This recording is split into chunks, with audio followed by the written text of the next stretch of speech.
How's it going, Yankee fans? Welcome to 2023, the year that we hope the Yankees can secure number 28. This is our first episode of the new year, so welcome back to Fireside Yankees. If you're just joining our community, if you're just watching an episode for the first time, we are kind of a new podcast on the scene. We've been going at it for about 6 months now. Really, really strong, every single day content, a lot of different things, a lot of analytical viewpoints, a lot of up-to-date, knowledgeable content and conversation. So if you guys want to stick around for that, doing a lot more stuff. We'll do some giveaways, do some really fun things in the near future. Make sure to subscribe below on the YouTube channel. And if you're listening to the audio on Spotify and Apple, make sure to subscribe there as well. A really, really bright future. We want you guys to be included. It's going to be a really fun year, and we're super excited to enjoy it with everyone listening right now. But today we're going to discuss Harrison Bader in center field. Really interesting player for the 2023 season. Beyond 2023, the Yankees don't necessarily know who their center fielder is going to be. Aaron Hicks, hopefully they managed to offload that contract to a degree. I don't think he's a starter any longer. I think most people would agree with that.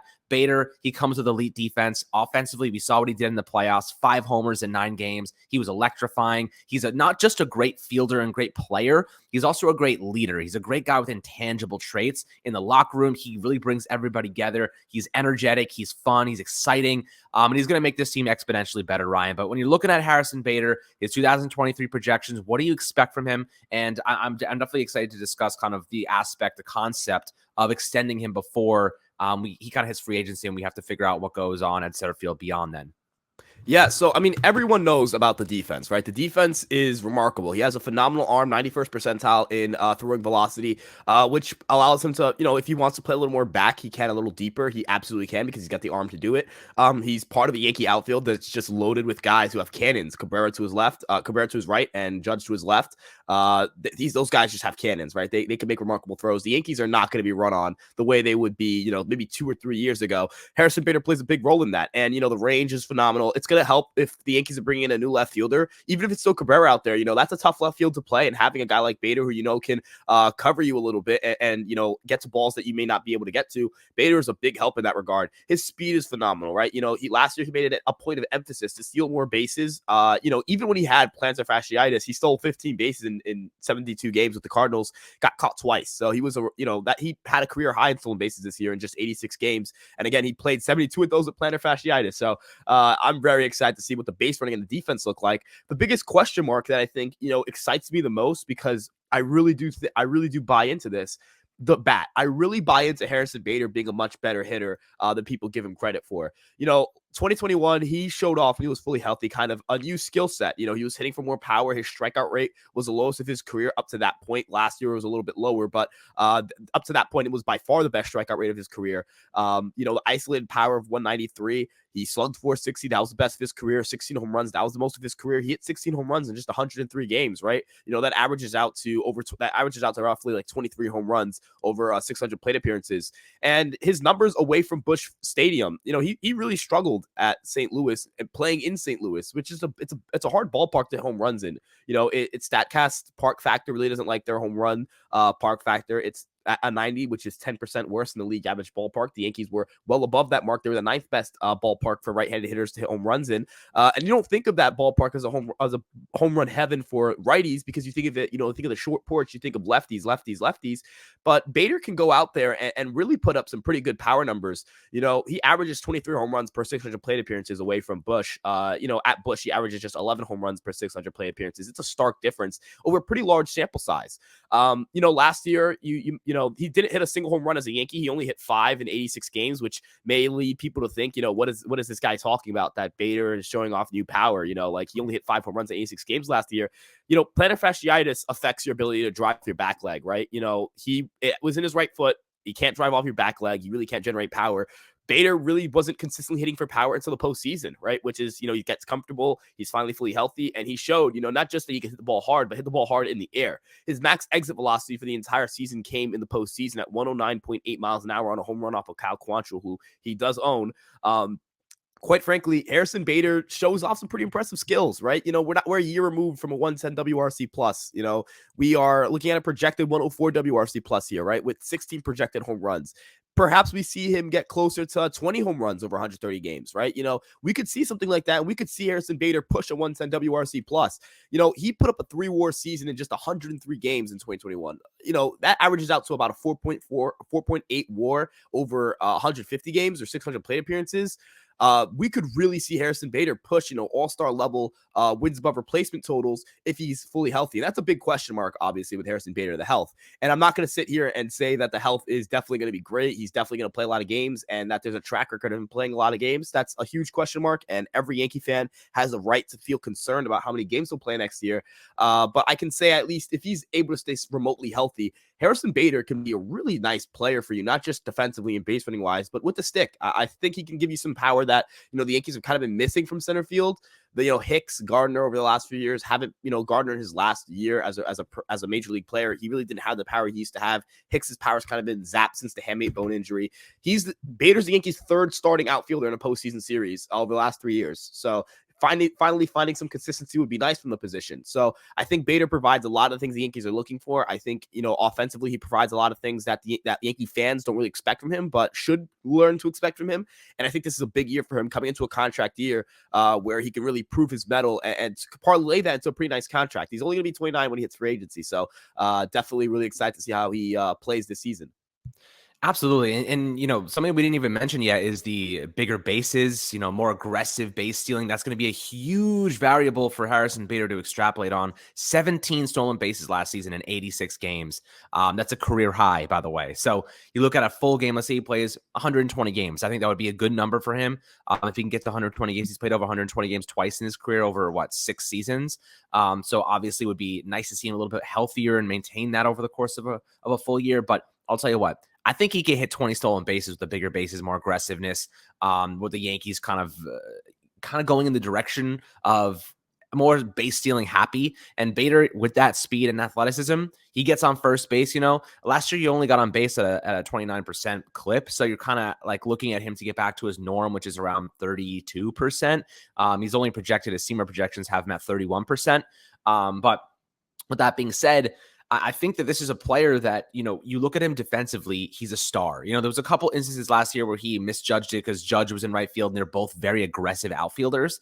And with that being the case, both have them in insane range. I think that when those shots get driven into the gap, a lot of times both of those guys were running full speed. They were trying to utilize that range to get there, and they ended up running into each other, confusing each other. I think moving forward, if I'm Boone, I'm asking Judge, don't overextend yourself. Let Bader be the one to get there. You know what I mean? Like, let Bader be the one to utilize that athleticism and speed, and then Judge just hover in behind like you would as an outfielder just trying to provide support. So I think Bader in center field, he has that roaming ability. He's got that like cat-like instincts. He's kind of like low center of gravity. He gets low. He travels so effectively. He's going to be electric. We're going to see a lot of highlight plays from Harrison Bader next year in center field. And you can't replicate that level of defense all the time. You know what I mean?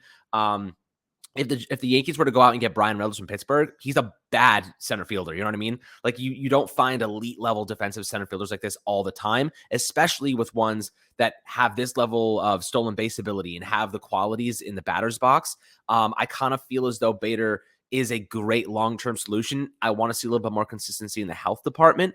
But, I feel as though if he were to need some time, let's just say Harrison Bader, like they're trying to mitigate his workload. They're trying to, give him some workload management. You could always move Aaron Judge to center field and put Oswaldo Cabrera in right field while you're doing that. You can move those guys around. You still have Hicks on the roster as a supplementary piece if need be. I feel pretty strong with what we have right now. Eventually, Jason Dominguez will be pulled up. I mean, we're looking probably 2 years from now, if I was to guess, Dominguez is ready.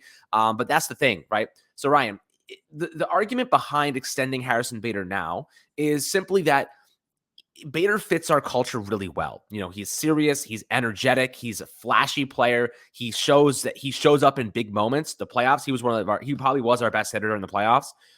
You need guys like that. You need players to elevate their game in important moments. I think he fits our culture perfectly. Question is, how much is he worth? How much are you willing to extend him for? What would you say right now? If the Yankees were like, Bader, we want to extend you right now. We want to lock you in as our long-term center fielder, maybe for, let's say, He might be looking for a long-term deal though. So you can't really say like 3 years. He's probably going to want like 5 or 6 years. And then you have to make a decision with Dominguez because like Dominguez, I guess, projects as a five-tool center fielder as well. So right now, how are you looking at that situation? Are you even considering Dominguez in the equation with Harrison Bader? Or are you like, Bader should be extended now or maybe not because Dominguez maybe is 2 years away and maybe he's a trade piece, maybe he's not. A lot of teams wanted Dominguez at the trade deadline this past summer. There's a lot of kind of variables going around here, but if Bader performs well, I don't see a reason to let him go. You know what I mean? Yeah, absolutely. If we're talking about right now, if the Yankees were to try to extend Harrison Bader right now, I think 3 years is the magic number. I don't think the Yankees want to tie themselves too long to a player that they have to still wait on to see if he's fully healthy. And quite frankly, as you mentioned with center field, it's a tough position to play. Are we really going to sit here and expect that Dominguez? How do we know Dominguez is a surefire, good defensive center fielder? He's not like a big guy in a slow way. He's a big guy, and he's jacked, dude. I don't know if people have seen pictures of Jason Dominguez. He is freaking jacked, right? Perhaps left field's a little bit more, a little better for him, right?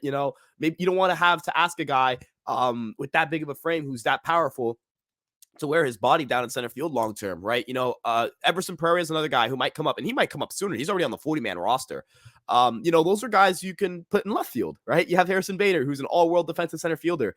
I know this year is going to determine a lot of Harrison Bader's stock because also center fielders are really valuable on the free agent market. You typically don't see a top 10 center fielder hit the free agent market, and that's why I view Harrison Bader as it's going to be tough. It'll really be tough to try to hammer down what's a comfortable number to give him because it depends on how healthy he is this year. If he's really healthy this year, if he's he plays 100 and not really. I guess he plays 130 games, 135 games.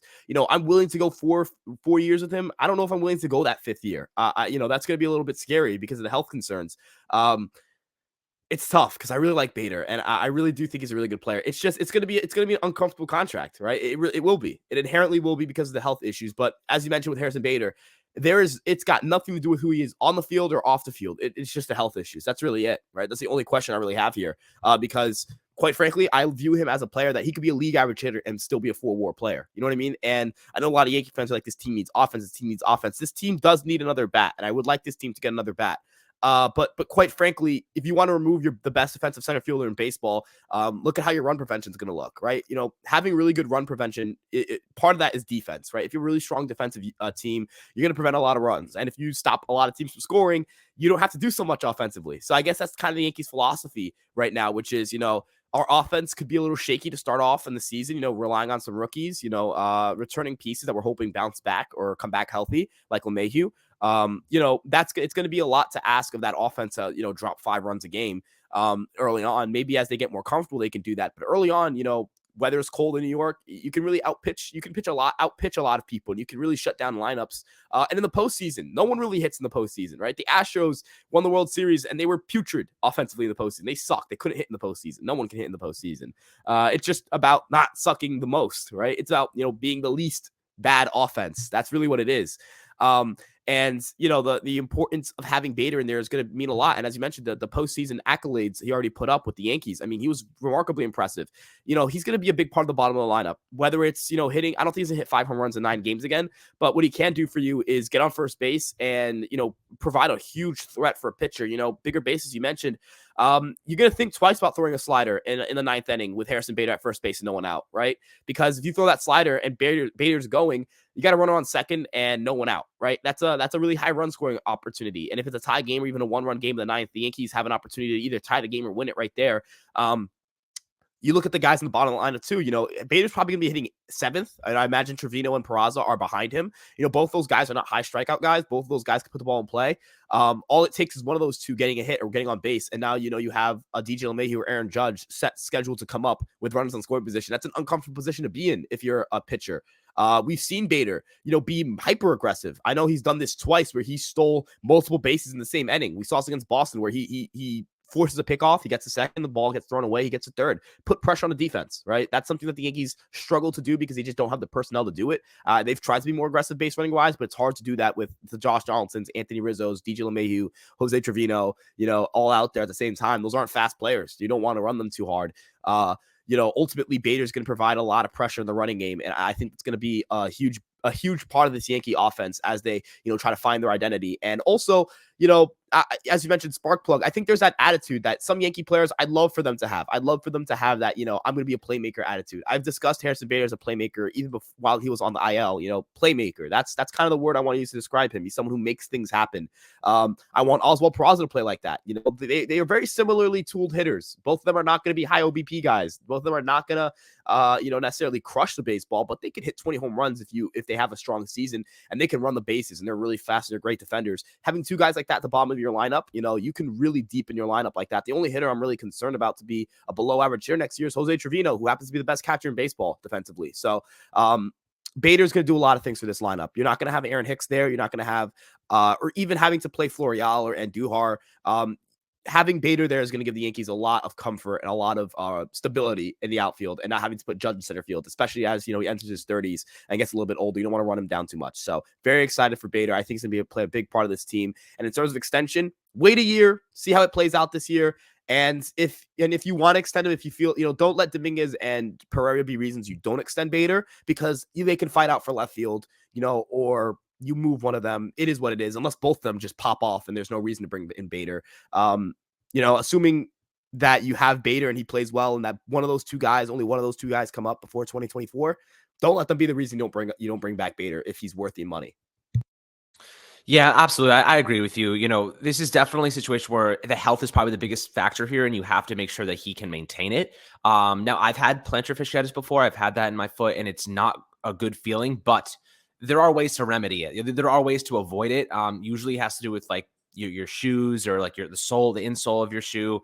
If you have an arch or lack of an arch, sometimes it feels like someone's stabbing you in the bottom of the foot. That's really what it feels like. I had it playing soccer my entire life growing up. But you have to get the right shoes once it heals, and you can seemingly like mitigate it a lot more. His seemed to be a lot more serious. He was in a walking boot, so it seemed like he really had a bad issue, like he tore something. But it'll be 100% healthy. Now I think it's just about mitigating it, wearing the right shoes, doing the right things, making sure he does the treatments, whatever, to avoid it in the future. But I'm very optimistic that Harrison Bader is going to be a star for this team, at least defensively. I think offensively, there's a lot of things he's going to do very, very good for us. But having him at the bottom of your order is a good problem. If he gets on base and you have Aaron Judge batting first or second or whatever it might be, let's say he's batting 8th in the lineup or 7th even, and you get a couple guys on base, Bader with Judge on base or Judge at the plate is a good problem to have. Bader can turn a single into a double by stealing second base. He can turn a double into a triple by stealing third base. You know what I mean? So this is a guy that can score from second base on a single, and there's value to that goes without saying. And the metrics don't always tell you the details of how that run was scored. They just say, tally in the run column, not that Harrison Bader hustled his ass off from second base to score and drive in an RBI. You know what I mean? Like those are something that you have to watch, you have to see, and he does a lot of those things very, very well. Getting thrown out, trying to be aggressive is not a bad thing all the time.